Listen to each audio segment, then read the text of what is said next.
Hello friends, welcome back to Naresh Kousi channel. இன்றைக்கி வந்து நம்ம சேனல் என்ன வீடியோ பார்க்க போகிறோம் அப்படின்னா வந்துட்டு ரீசெண்டாக வந்து ஒரு மேரேஜ் ஃபங்க்ஷன் போயிருந்தோமா. ஸோ அதோட விலாக் தான் எடுத்துருக்கேன்.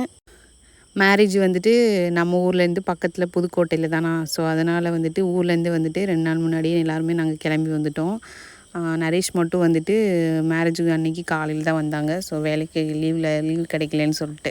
ஸோ அதுக்கப்புறம் வந்துட்டு காலையில் வந்ததுக்கப்புறம் கார் ஆல்ரெடி நான் புக் பண்ணியிருந்தேன். ஸோ அதை வந்து வந்தோடனே நம்ம காலையில் கிளம்பி போயாச்சு.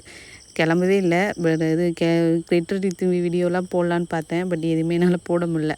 சும்மா சாரீ மட்டும் கட்டிட்டு காரில் உட்காந்து போயாச்சு. அப்புறம் போகிற வழியிலே வந்துட்டு கிளம்பி அதுக்கப்புறம் தான் போனோமே. ஸோ அதுக்கப்புறம் வந்துட்டு ஒரு 9 மணி போல் இருக்கும் மேரேஜு. ஸோ அங்கே வந்துட்டு ரீச் ஆகிறதுக்கு ஒரு 10 நிமிஷம் இருக்கும்.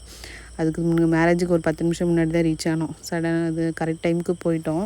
அதுக்கப்புறம் போயிட்டு கரெக்டாக வந்துட்டு தாலி கட்ட பார்த்துட்டு அதுக்கப்புறம் வந்துட்டு இந்த மாலை இதெல்லாம் இது பண்ணிகிட்டு இருந்தாங்க. ஸோ அதுதான் கரெக்டாக இருந்துச்சு பார்க்குறதுக்கு. வீடியோ வேறு எதுவும் ஷூட் பண்ண முடியல. ஸோ அதுக்கப்புறம் வந்துட்டு அங்கே கோயில் ரொம்ப அழகாக இருந்துச்சு. ஸோ அங்கே வந்து சுற்றி பார்த்துக்கிட்டு இருந்தோம். நல்லா மலை மேலே இருந்துச்சு ஒரு முருகன் கோயில். ஸோ அழகாக இருந்துச்சு. ஸ்பாட்லாம் நல்லா இருந்துச்சு. ஆனால் என்ன வெயில் தான் கொஞ்சம் ஓவராக இருந்துச்சு. ஒரு 10 மணிக்கெலாம் செம வெயில்.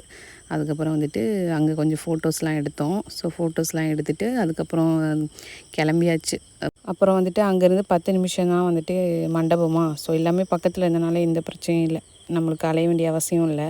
ஸோ அதுக்கப்புறம் லொக்கேஷன் கேட்டு பக்கத்துலேயே மண்டபத்துக்கு இருந்து போயாச்சு. அங்கே போயிட்டு சாப்பிட்டுட்டு டிஃபன் முடிச்சுட்டு அதுக்கப்புறம் வந்துட்டு கொஞ்சம் வெளியில் வேலை இருந்துச்சு பாப்பாவுக்கு காலேஜ் விஷயமாக போகிறதுக்கு. ஸோ அங்கே கிளம்பி போயிட்டு வந்தாச்சு. அதோட ஒரு வேலையாக முடிச்சுட்டு அதுக்கப்புறம் வந்தோம்.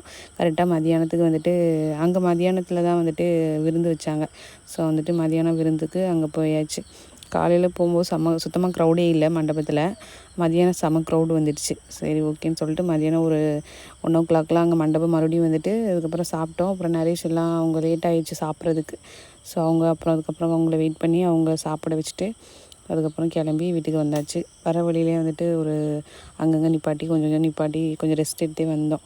சாப்பாடெலாம் சூப்பராக இருந்துச்சு. ஸோ சாப்பிட்டுட்டு ரிட்டன் கிளம்பியாச்சு. ஈவினிங் வந்துட்டு ஒரு 4:00 நம்ம வீட்டுக்கு கிளம்பிடலாம் அப்படின்ட்டு பிளான் பண்ணிட்டோம். ஸோ அதை மாதிரியே பிளான் பண்ணியாச்சு. அதுக்கப்புறம் நரேஷ் தான் வர வழி கொஞ்சம் நேரம் கார் ஓட்டுறேன்னு சொல்லிட்டு ஓட்டிகிட்டு இருந்தாங்க. அதுக்கப்புறம் பயந்துக்கிட்டு வேணாம் அப்படின்னு சொல்லிட்டு டச்சு விட்டுருச்சு, நீங்களே ஓட்டுங்கன்னு சொல்லிட்டு அதுக்கப்புறம் தம்பிகிட்ட கொடுத்துட்டாங்க.